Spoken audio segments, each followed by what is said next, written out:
નમસ્કાર દર્શક મિત્રો, @ગુજરાતમાં આપનું સ્વાગત છે। બોટાદમાં કડતા પ્રથાના વિરોધમાં છેલ્લા કેટલાક દિવસોથી મોટા પાયે ધમાસાણ અને તંગદિલી ભર્યો માહોલ સર્જાયો છે। ઘટના અંગે વાત કરતા પહેલા જાણીએ કે આ કડતા પ્રથા શું છે। તો કડતા પ્રથા એ મુખ્યત્વે ખેતીવાડી ઉત્પન્ન બજાર સમિતિ અથવા માર્કેટિંગ યાર્ડમાં ખેડૂતો પાસેથી કપાસ જેવા પાકોની ખરીદી દરમિયાન થતી પ્રથા છે।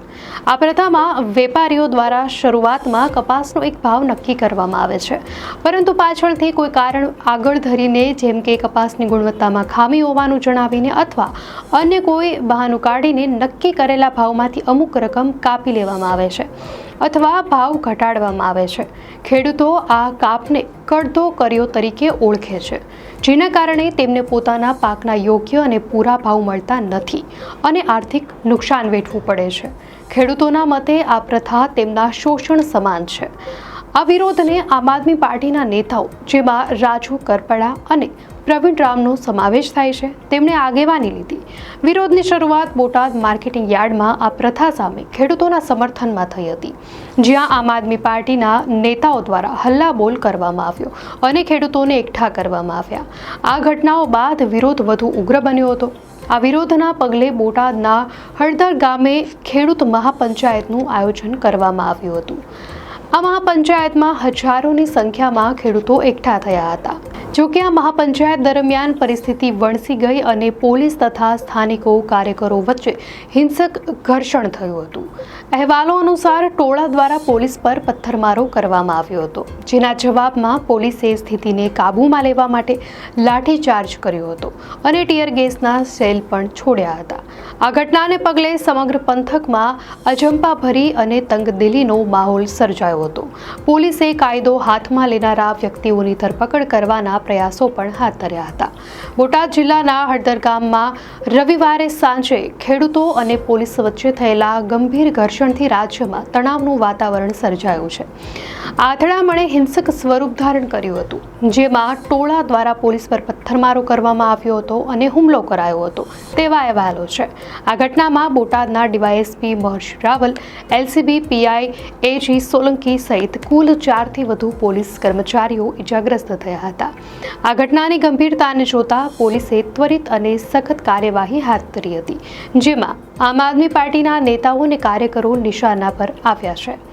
પોલીસે આમ આદમી પાર્ટીના નેતા પ્રવીણ રામ, રાજુ કરપડા અને એક મહિલા સહિત કુલ 85 લોકો સામે નામજોગ ફરિયાદ નોંધી છે। આ તમામ વ્યક્તિઓ સામે કલમસર ગંભીર આરોપો મૂકવામાં આવ્યા છે, જેમાં હત્યાનો પ્રયાસ, ષડયંત્ર રચવું અને ગેરકાયદેસર મંડળી રચીને હિંસા ફેલાવવાનો સમાવેશ થાય છે। બોટાદ જિલ્લા પોલીસ વડા ધર્મેન્દ્ર શર્માએ આ અંગે માહિતી આપતા જણાવ્યું હતું કે ફરિયાદમાં નોંધાયેલા 85 લોકોમાંથી 65 જેટલા આરોપીઓની અટકાયત કરવામાં આવી છે। આ ઉપરાંત પથ્થરમારાની ઘટનામાં સામેલ 50થી વધુ વાહનોને પણ ડિટેઇન કરવામાં આવ્યા છે। તેમણે સ્પષ્ટ કર્યું હતું કે હળદર ગામે બનેલી આ ઘટના મંજૂરી વગર યોજાયેલી સભામાં થયેલા ઘર્ષણનું પરિણામ છે અને આમ આદમી પાર્ટીના નેતાઓ રાજુ કરપડા અને પ્રવીણ રામને મુખ્ય આરોપી બનાવવામાં આવ્યા છે। પોલીસના જણાવ્યા અનુસાર સુરેન્દ્રનગર, બોટાદ અને જૂનાગઢ સહિત અન્ય વિસ્તારોમાંથી આવેલા આપના કાર્યકર્તાઓ સામે પણ ફરિયાદ નોંધવામાં આવી છે।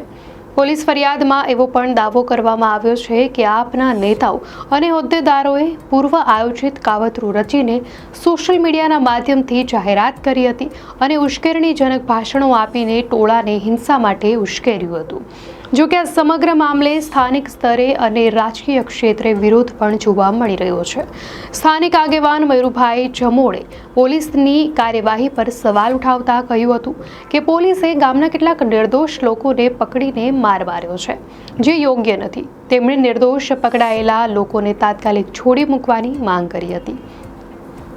આ સાથે જ એવી પણ ચર્ચા છે કે ઘર્ષણમાં સામેલ મોટાભાગના લોકો હળદર ગામ બહારના હતા। આમ આદમી પાર્ટીના ગુજરાત પ્રદેશ અધ્યક્ષ ઈસુદાન ગઢવીએ પોલીસ અને સરકારની કાર્યવાહીને નિમ્ન કક્ષાની રાજનીતિ ગણાવી હતી। તેમણે આક્ષેપ કર્યો કે પોલીસ ભાજપના ઇશારે કામ કરી રહી છે અને 250 જેટલા લોકોની ધરપકડ કરવામાં આવી છે, જેમને પાણી કે જમવાનું પણ આપવામાં આવ્યું નથી।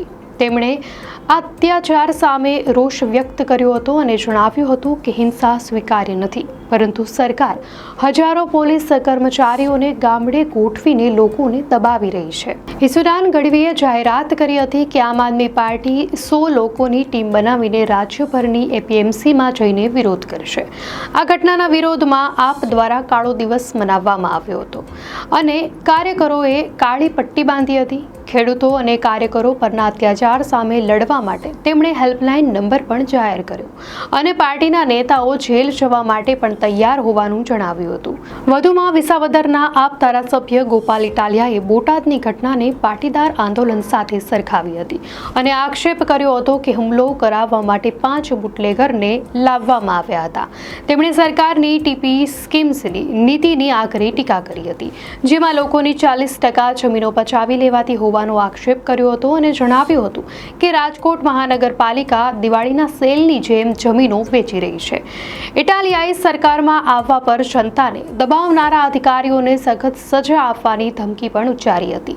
હાલમાં હળદર ગામમાં મસમોટો પોલીસ કાફલો ગોઠવાઈ ગયો છે અને પરિસ્થિતિ સંપૂર્ણપણે નિયંત્રણમાં છે.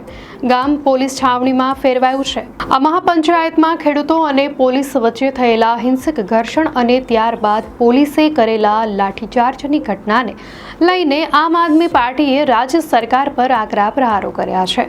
આમ આદમી પાર્ટીના ધારાસભ્ય ચૈત્ર વસાવાએ આ ઘટનાને કાળો દિવસ ગણાવી પોલીસની કાર્યવાહીને અંગ્રેજો દ્વારા કરવામાં આવતા દમન સાથે સરખાવી છે. ચૈત્ર વસાવાએ સીધો આરોપ લગાવ્યો છે કે પોલીસે સરકારના ઇશારે ખેડૂતો પર લાઠીચાર્જ કર્યો છે, તો બીજી તરફ ખેડૂતોએ પણ પોલીસની આ તાનાશાહી નીતિનો વિરોધ કરવા માટે કાળો દિવસ મનાવીને જોરદાર વિરોધ પ્રદર્શન કર્યું છે.